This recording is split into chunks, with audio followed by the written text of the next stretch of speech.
Friends, standard 10th English medium ने हमने अगले लेक्चर में पोएम नंबर 15 हे जनशक्ति महान के विषय पर 2 पद देखे थे।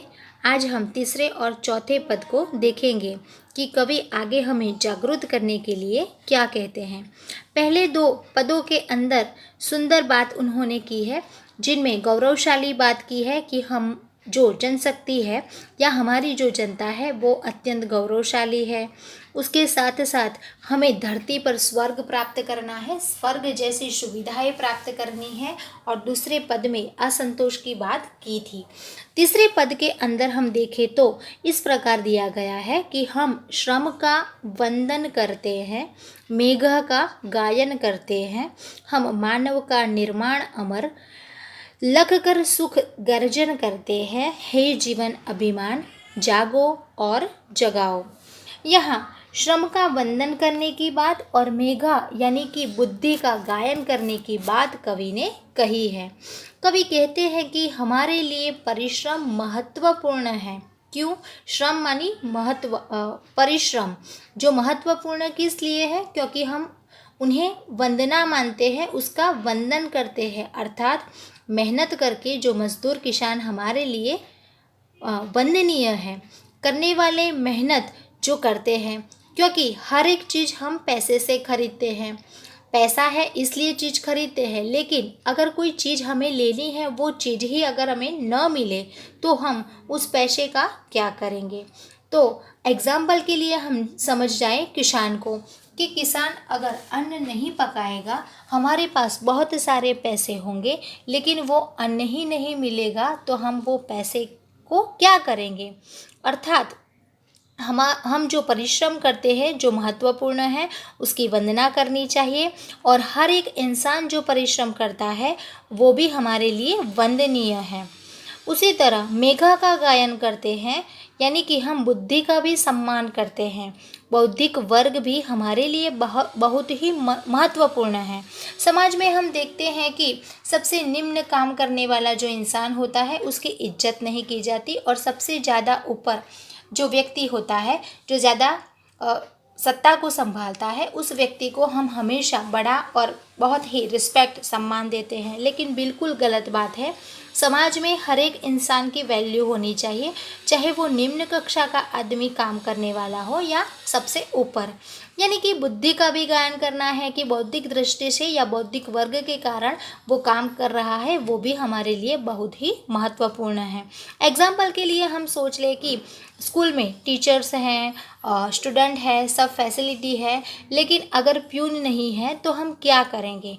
तो प्यून भी एक मेहनत करने वाला इंसान है, तो उसके लिए भी हमारे मन में उसके परिश्रम के लिए महत्वपूर्ण रिस्पेक्ट होना चाहिए। और सबसे ज़्यादा बौद्धिक के स्तर पर काम करने वाला इंसान है, उसको तो हम हमेशा रिस्पेक्ट देते ही हैं।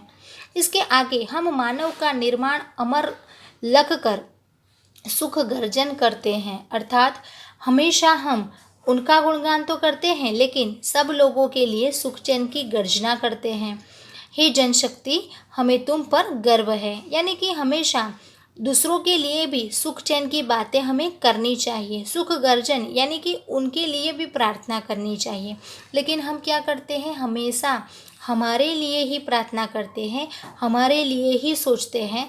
कभी कोई इंसान के सुख चैन की बात हम ईश्वर से कभी नहीं मांगते हैं, तो वो भी हमें याद रखना है। हे जीवन अभिमान जागो और जगाओ, अर्थात तुम अभी भी चेत जाओ, दूसरों को भी जागृत करो, और हमें तुम पर गर्व है।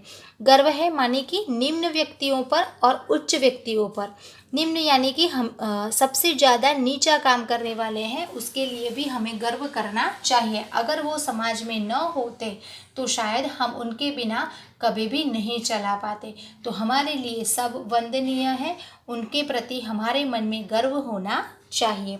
तो इसका इस प्रकार से हम आशय लिख सकते हैं कि कवि कहते हैं हमारे लिए परिश्रम महत्वपूर्ण है और हम उसकी वंदना करते हैं, अर्थात मेहनत करने वाले मजदूर और किसान हमारे लिए वंदनीय हैं।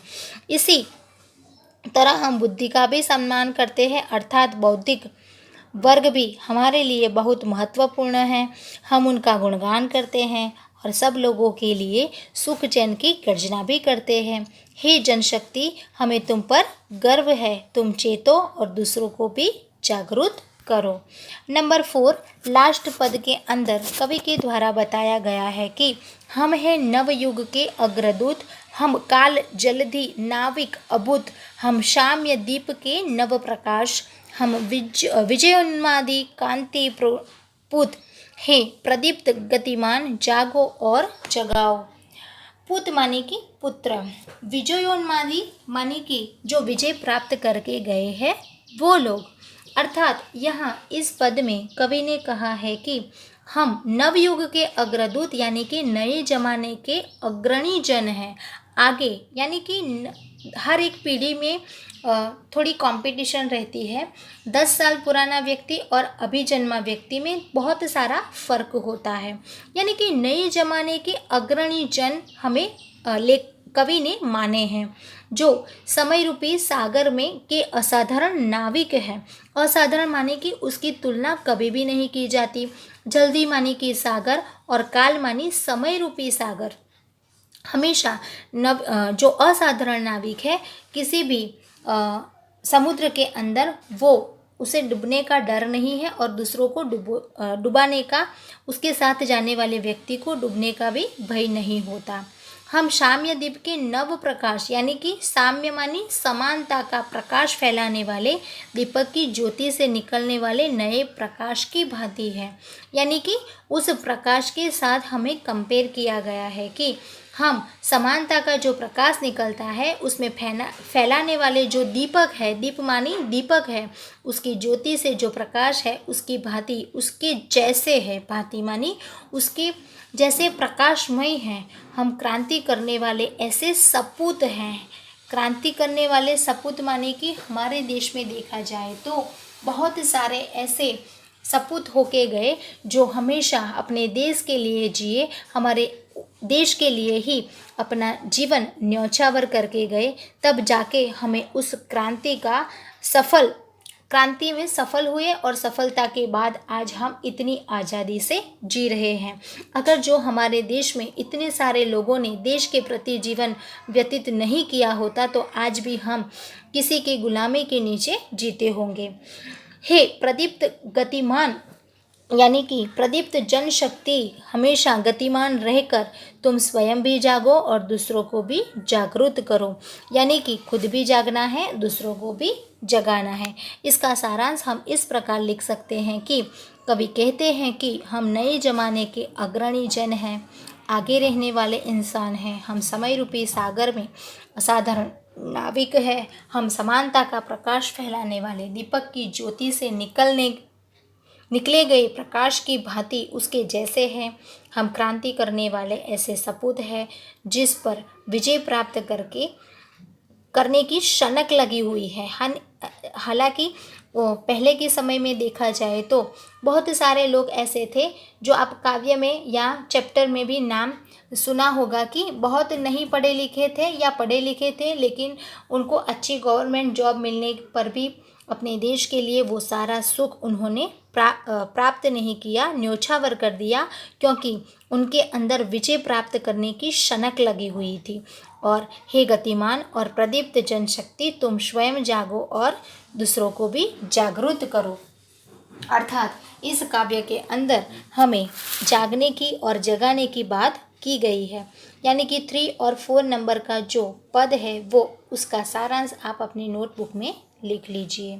Thank you.